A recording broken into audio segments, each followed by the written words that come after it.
Hello guys, welcome to my YouTube channel. आज हामी trigonometry सम्बन्धी हिसाब गर्न सिक्नेछौँ। तपाईहरूले देख्नु भएको छ, प्रश्न यस प्रकार रहेको छ।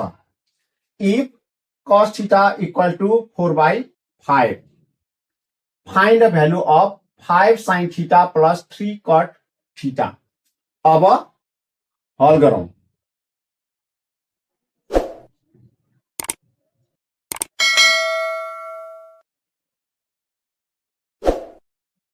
Given that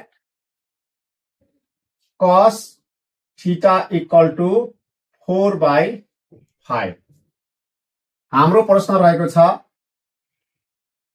5 sin theta plus 3 cot theta, यसको भ्यालु पत्ता लगाउनुहोस् भनेको छ। भ्यालु पत्ता लगाउनु भन्दा पहिले हामीलाई गिभन हेर्नु पर्ने छ। गिभनमा के दिएको छ भने cos थीटा इक्वल टु 4/5, त्यो भ्यालु प्रयोग गरेर 5 sin theta plus 3 cot theta को मान पत्ता लगाउनु पर्ने छ। भने sin थीटा को भ्यालु निकाल्नु पर्यो पहिला सुरु by using the cos theta equal to 4/5 and then cot theta को भ्यालु पनि पत्ता लगाउनु पर्यो। cot थीटा को भ्यालु पत्ता लगाइसकेपछि then putting the value of sin theta and cot theta in the given questions.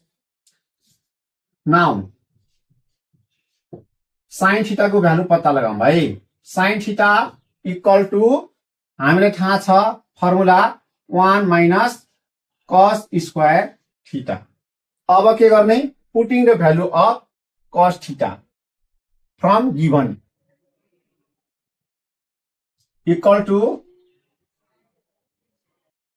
1 minus 4/5 को होल स्क्वायर। अब के गर्ने, रुट 1 minus 4 स्क्वायर को कति भयो 16, 5 स्क्वायर को कति भयो 25। अब के गर्ने, एलसीएम लिउँ। यसको तल कति छ 1 छ, कति एलसीएम आउँछ त 25। अब के गर्ने, पहिलो डिनोमिनेटरले यो एलसीएम लाई डिभाइड गर्ने, कतिबाट जान्छ 25 टाइम्स। अब के गर्ने, त्यसैको न्युमेरेटर सँग मल्टिप्लाई गर्ने 1 into 25 माइनस 16 छ। अब के गर्ने, 25 ले फेरि एलसीएम लाई डिभाइड गरौँ, कतिबाट जान्छ त 1 टाइम्स 1 into 16 गरिदिने, कति भयो 1। अब कति आउँछ होला, अब सल्भ गरौँ। 25 minus 16 डिभाइड बाइ कति भयो त 25। अब कति हुन्छ होला 9 डिभाइड बाइ 25। अब कति हुन्छ root 3 square divide by 5 square. अब कति भयो 3 डिभाइडेड बाइ 5 को होल स्क्वायर। अब के हुन्छ त, यो स्क्वायर र रुट क्यान्सल, कति आयो 3/5। साइन थीटा को भ्यालु कति आयो त 3/5 आउँछ है। अब के गर्ने, find the value of cot theta. हामीलाई कट थीटा को भ्यालु पनि चाहिएको छ, त्यही भएर के गर्ने, कट थीटा को भ्यालु फाइन्ड आउट गर्ने है। And cot theta equal to कति हुन्छ त, यसको formula cos theta divided by sin theta है। अब के गर्ने, putting the value of cos theta and sin theta. sin theta को भ्यालु कति छ 3/5 छ भने cos थीटा को भ्यालु कति छ त 4/5। cos थीटा को भ्यालु पुट गरौँ 4/5 डिभाइड बाइ sin थीटा को भ्यालु 3/5। अब के गर्ने,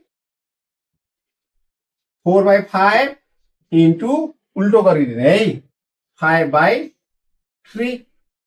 5 के भयो क्यान्सिल, कति आउँछ 4/3।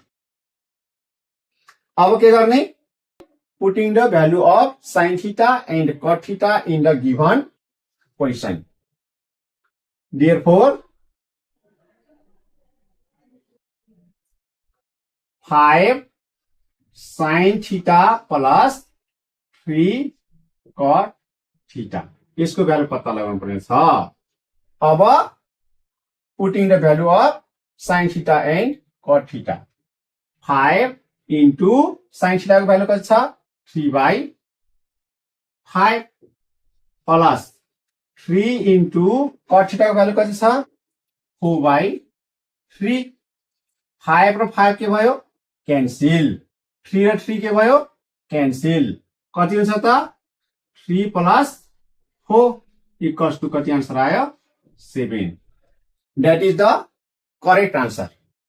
यदि भिडियो मन परेमा लाइक, सब्स्क्राइब र शेयर गर्न नभुल्नुहोला। Thank you.